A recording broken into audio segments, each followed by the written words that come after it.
December 1944. The snow lay thick across the Ardennes forest, silent and deceptive. Beneath that quiet white blanket, the last great German offensive of World War II was underway.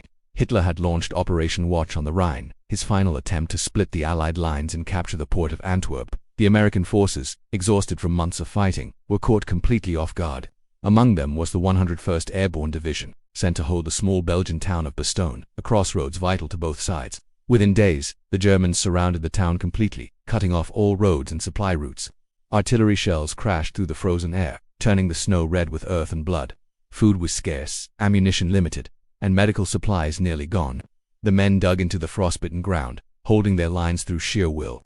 In the midst of this chaos stood Brigadier General Anthony McAuliffe, acting commander of the 101st. Known for his calm confidence, he faced a moment that would test every ounce of leadership he possessed.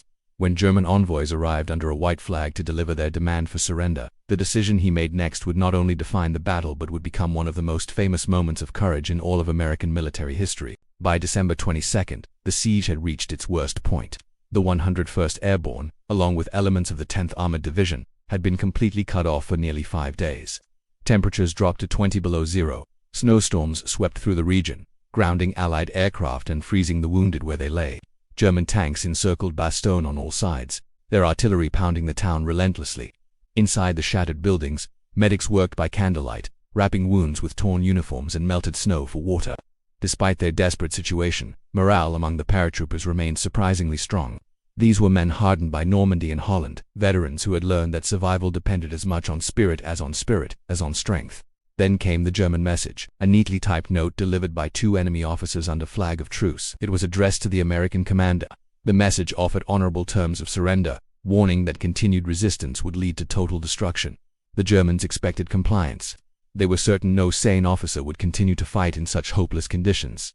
But the man they were addressing was Anthony McAuliffe, and his view of the situation was very different from theirs. The note was brought to McAuliffe at his temporary headquarters in a small Belgian schoolhouse. He read it once, then read it again. Around him his staff waited for his reaction. The Germans had demanded immediate surrender, claiming their forces surrounded the Americans completely. Their message promised humane treatment if the Americans gave up, but hinted at total annihilation if they did not. McAuliffe looked up from the paper and said, almost amused, "They want us to surrender." Then he laughed. His staff watched in disbelief. The atmosphere in the room changed from tension to near humor.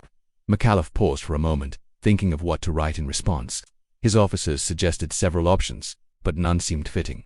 Then, almost as an afterthought, he uttered one word that would become immortal in military history. He said, "Nuts." The staff laughed again, and when they realized he meant it seriously, they typed it exactly as he said. The official reply to the German ultimatum consisted of one single word. When the German officers received it, they were confused. They asked what it meant. Colonel Joseph Harper replied simply, in plain English, "It means go to hell." The message was delivered, and McAuliffe's defiance became legend. When word of McAuliffe's reply spread through the surrounded town, the soldiers of the 101st Airborne erupted with pride. The single word captured everything they felt: frustration, defiance, and determination to fight on no matter the odds. Even the wounded smiled when they heard it. The story traveled quickly from foxhole to foxhole, giving men new strength in the bitter cold. They were no longer just holding a position. They were part of something larger, a stand that symbolized American resolve. Meanwhile, the Germans intensified their attacks. Shells rained down day and night, tanks rolled closer, and the ring around Bastogne tightened. Yet the defenders held firm. In every direction the enemy probed for weakness but found only stubborn resistance. Ammunition was rationed, and soldiers shared their last rations of chocolate and cigarettes. Despite exhaustion and frostbite, they refused to yield. McAuliffe's headquarters became a symbol of defiance. His calm leadership and humor inspired everyone around him. Even when communications were nearly gone, his message was clear: Bastogne would not fall. The 101st Airborne Division had been written off by many, but they were far from finished. They were making history one frozen night at a time. While the Americans defended Bastogne, General Patton's Third Army was fighting desperately to reach them. The weather was brutal, slowing movement and freezing machinery, but Patton had made a promise to relieve the 101st before Christmas. His tanks and infantry moved through icy roads under constant German fire. Inside Bastogne, the paratroopers continued to resist with what little they had left. The cold was merciless. Men who fell asleep risked never waking again. Civilians trapped in the town helped however they could, providing blankets, food, and even moral support. The Germans, frustrated by the Americans' refusal to surrender, unleashed heavier bombardments. Buildings collapsed, ammunition ran low, and yet the defenders kept fighting. McAuliffe's message, just one word, had turned into a battle cry. It was passed among the men as a reminder that they were not fighting just to survive but to stand for something greater. Every hour they held out delayed the German timetable. Every shot they fired forced the enemy to spread thinner. The siege dragged on, but the American spirit burned bright against the cold, waiting for the distant rumble of Patton's tanks that would soon break the encirclement. Inside the besieged town, every day felt like a lifetime. The soldiers of the 101st Airborne were running dangerously low on supplies. Medical kits were almost empty, and stretchers filled the basements of bombed-out buildings. Snow served as both a curse and a shield, masking movement but freezing the wounded beyond help. Yet through the biting cold, the Americans found small victories. Patrols slipped through German lines at night, capturing prisoners and gathering intelligence. Morale remained strong despite hunger and exhaustion. The men took turns manning their frozen foxholes, their rifles icy to the touch. In the mornings they would stamp their boots just to feel their feet again. Civilians shared whatever they could spare, and chaplains moved through the ranks, offering quiet prayers before another barrage began. Bastogne had become a fortress not of stone but of willpower. McAuliffe continued to visit his troops, his presence reminding them that command still stood unbroken. Each time he walked among them, men saluted with a spark of pride that defied despair. The enemy could shell them, surround them, and starve them, but they could not break them. In those dark hours, the spirit of Bastogne was born, forged in frost and courage, destined to echo through the annals of war. The German forces were confident that Bastogne would soon collapse. They believed no army could survive such conditions. Field Marshal von Lüttwitz, commanding the German 47 Panzer Corps, had expected the Americans to surrender within days. His troops had superior numbers, tanks, and artillery, yet the town continued to resist. Frustration grew as each attack met fierce counterfire. The Americans, though nearly surrounded, used the terrain to their advantage. Woods, hedgerows, and narrow streets became traps for German infantry. Even without heavy armor, the 101st Airborne fought like ghosts in the snow, ambushing enemy patrols and disappearing before retaliation. Snipers picked off advancing troops, while anti-tank crews waited patiently for the perfect shot. McAuliffe's men turned every building into a fortress, every roadblock into a defensive line. They were outgunned but not outmatched. As days turned into nights and the temperature dropped even further, the Germans realized the defenders would not break icily. The single-word reply, "nuts," had done more than refuse surrender. It had declared a psychological victory, showing the enemy that the American will was unshakable. Bastogne, though small on the map, had become a symbol of defiance that was frustrating an entire German army. By Christmas Eve, Bastogne was a frozen wasteland of shattered buildings and burned-out tanks. The sound of artillery was constant, a grim carol echoing through the snow. Inside cellars and makeshift hospitals, the wounded whispered of home, praying for deliverance. Supplies dropped by Allied planes offered some relief, but not enough to ease the suffering. Yet amidst the devastation, there was faith. Chaplain John O'Brien held a Christmas service in the cold, gathering soldiers and civilians under the glow of a single lantern. Hymns rose into the bitter night, carried by voices hoarse from exhaustion but strong in spirit. McAuliffe sent a Christmas message to his men, reminding them that they were part of something historic, that their courage was the gift that would be remembered for generations. Outside the town, Patton's Third Army was pushing through blizzards and enemy fire, their engines growling against the wind. The men inside Bastogne did not know exactly when help would arrive, but they held the line with unyielding faith. Every passing hour was proof that surrender had never been an option. Even as snowflakes covered the dead and frozen shells lay silent in the streets, the heartbeat of Bastogne continued to thunder in defiance. On December 26, 1944, salvation finally came. After days of grueling combat through ice-covered roads, the lead elements of Patton's 4th Armored Division broke through the German encirclement from the south. The sound of tank engines roaring into Bastogne was like a miracle. Soldiers cheered and cried, waving from trenches and windows as the relief force entered the town. McAuliffe met the arriving officers with quiet pride, his exhausted face showing the toll of the siege but not defeat.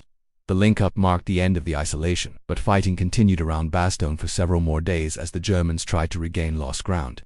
When the smoke finally cleared, the battlefield revealed the heavy cost. Thousands lay dead or wounded, both American and German.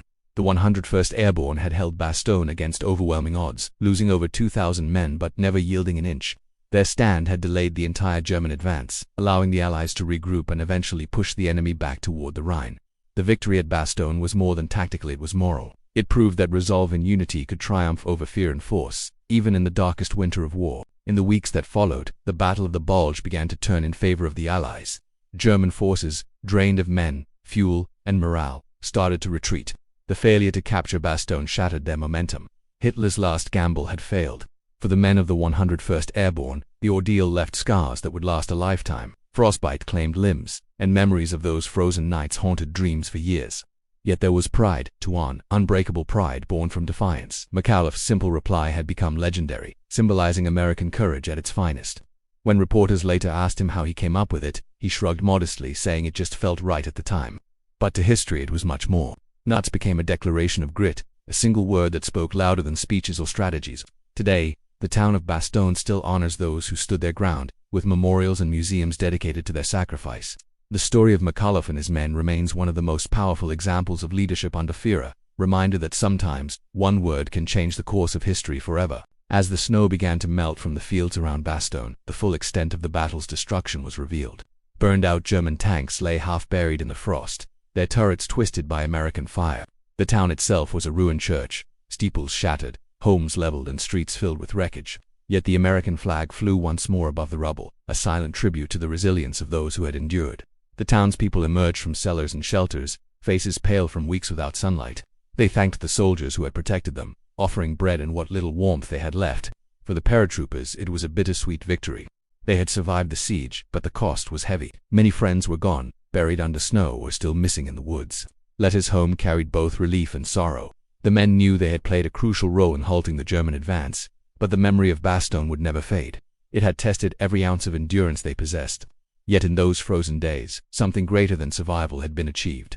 They had proved to the world that courage could defy even the cruelest winter and that unity among soldiers could outlast any enemy assault. News of the Bastogne defense spread rapidly through Allied lines.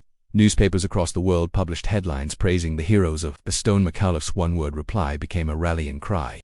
Soldiers at distant fronts repeated it with pride, using it as a symbol of resistance. It was more than a phrase, it was a spirit. Even General Eisenhower, commanding the Allied forces in Europe, called the defense of Bastogne one of the finest displays of courage in the entire war. The 101st Airborne's stand became legendary almost overnight. Correspondents who reached the town after the siege described a scene of unimaginable endurance.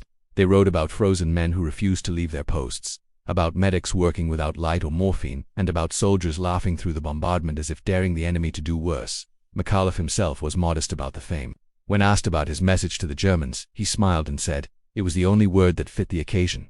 To the soldiers who had lived through the ordeal, Bastogne was not about glory or fame. It was about brotherhood, endurance, and faith, that no matter the odds, the American spirit could not be broken. The story of the German surrender demanded McAuliffe's response remains one of the most striking moments of leadership under pressure. When the German officers had approached the American lines under a white flag, they carried a formal letter demanding unconditional surrender. The message promised annihilation if the Americans refused. McAuliffe read it carefully, then set it aside with amusement. His initial reaction was disbelief, followed by laughter. Surrounded, freezing, and short on ammunition. Surrender should have been a reasonable option, but McAuliffe's instinct was to defy. His staff suggested a more formal rejection, but he decided on a single word that captured his true feeling. Nuts, he said, and the room erupted in laughter.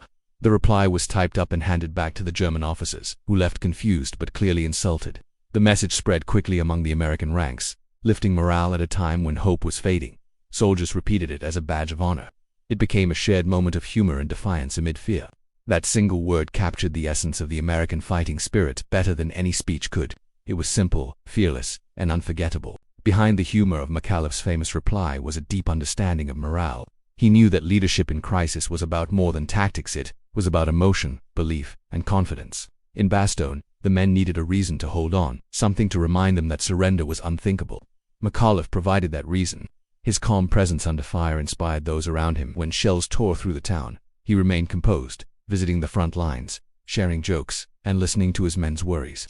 Officers later said his quiet determination kept them steady through the darkest days. Even when the situation seemed hopeless, McAuliffe projected the belief that they would endure. This leadership style, rooted in humanity rather than authority, transformed Bastogne from a desperate stand into a triumph of morale. Many soldiers later said they fought as much for McAuliffe as for their country. They saw in him the reflection of their own courage, a leader who believed in them even when surrounded by despair. His leadership was not loud or dramatic, it was steady, reassuring, and profoundly human. As January 1945 began, the tide of war was shifting irreversibly. The German army, stretched and broken, could no longer sustain the offensive. Hitler's grand gamble to split the Allied lines had failed completely. The loss at Bastogne marked a psychological turning point. The Allies now had the momentum. Patton's forces continued to push forward, reclaiming towns and villages one by one. For the men of the 101st Airborne, Bastogne became part of their legend. They were no longer just paratroopers, they were the defenders of Bastogne, a name that carried honor and reverence. Medals were awarded, ceremonies held, and stories told across Europe and America. Yet behind every medal was a memory of frostbitten nights, silent prayers, and fallen brothers. When McAuliffe looked at his men after the battle, he saw not just soldiers but symbols of endurance. The battle they fought had preserved not only a crossroads but the morale of an entire army. In the long, bitter winter of 1944, surrounded and outnumbered, they had stood firm, and in doing so, they had changed the course of the war. After Bastogne was secured, the soldiers of the 101st Airborne finally had time to rest, though few could truly relax. The memories of the siege lingered, nights of endless shellfire, the bitter cold that burned through clothing, and the sound of wounded men calling for help in the dark. The medics, who had worked tirelessly without proper supplies, finally collapsed from exhaustion. Civilians emerged from hiding, their faces thin from hunger, embracing the soldiers who had saved their town. For many of the paratroopers, the reality of what they had survived was only beginning to sink in. They had faced impossible odds and prevailed, but at a tremendous cost. Hundreds of their comrades lay buried in makeshift graves across the snow-covered fields. Letters from home arrived weeks late, filled with pride and relief, though few families could truly understand what Bastogne had been like. Yet the men took solace in one truth: they had stood their ground when the world expected them to fall. That victory was not just military, it was spiritual, a testament to courage that defied reason and fear alike. When historians later examined the Battle of the Bulge, they identified Bastogne as its turning point. The Germans had counted on surprise and speed, but the stubborn defense of the 101st Airborne ruined their timetable. Every day the Americans held out, more Allied reinforcements arrived. Hitler's plan to capture Antwerp and split the Allied front was doomed the moment Bastogne refused to surrender. The crossroads town, insignificant on most maps, became the anchor that held the line. Military strategists marveled at how an airborne division, lightly armed and cut off from support, had resisted the full force of the German offensive. The courage of those soldiers forced the enemy into costly delays and allowed Patton's Third Army to strike at the perfect moment. In the broader picture, Bastogne symbolized more than a battle. It represented the collapse of German momentum and the beginning of their final retreat. What began as a desperate last stand turned into one of the decisive moments that brought victory closer for the Allies. General McAuliffe's fame after Bastogne was immediate, but he wore it lightly. Reporters and dignitaries flooded his headquarters, eager to meet the man behind the word nuts. He accepted the attention with humility, always directing praise toward his men. "It was their courage, not mine," he often said. He continued to serve with quiet dignity, avoiding the spotlight that others might have sought. Among the troops, he remained a beloved figure, remembered for his calm under fire and his steady sense of humor even in the bleakest hours. To the world, he represented the ideal of the citizen soldier leader, not driven by ambition, but by duty. His single word, uttered in defiance, captured the entire spirit of the Allied fight in Europe. It showed that determination, even when surrounded, could outmatch superior numbers and firepower. Long after the war, McAuliffe's response continued to be studied in military academies as an example of morale, leadership, and quick thinking under pressure. As Europe began to rebuild after the war, Bastogne became a place of pilgrimage for veterans and families alike. Monuments were raised, plaques dedicated, and museums built to preserve the memory of what happened there. Each year, the people of Bastogne held commemorations, welcoming the aging soldiers who returned to the fields they once fought upon. Children listened to stories of the siege and the word that changed everything. The bond between the town and the 101st Airborne grew into a lasting friendship. Those who had lived through the battle never forgot the kindness of the civilians who shared their hardship, nor the bravery of the men who refused to surrender. Over time, Bastogne came to symbolize more than a victory. It became a living reminder of endurance, sacrifice, and the shared hope of peace after unimaginable suffering. Even as the veterans grew old and passed away, their stories endured, told again and again, so that new generations would never forget what courage looked like in the face of despair. Today, the name Bastogne still carries the echo of defiance. The snow-covered fields that once witnessed terror and heroism are now quiet, marked by crosses and memorials. Visitors who walk those grounds can almost hear the faint rumble of distant guns and the laughter of weary soldiers who refused to give in. General McAuliffe's single word remains carved into history, a message to all generations that spirit and conviction can overcome any siege. The Battle of Bastogne was not just about strategy or survival, it was about belief, unity, and the strength of the human will. The men who stood there in December 1944 faced the full fury of winter and war, yet they never surrendered. Their courage turned what could have been a defeat into a symbol of victory. From that frozen town came a lesson that has outlived the war itself. No matter the odds, those who hold their ground with honor and faith will always stand taller than those who fight only for conquest. And so Bastogne endures not as a ruin of war, but as a monument to unbreakable resolve.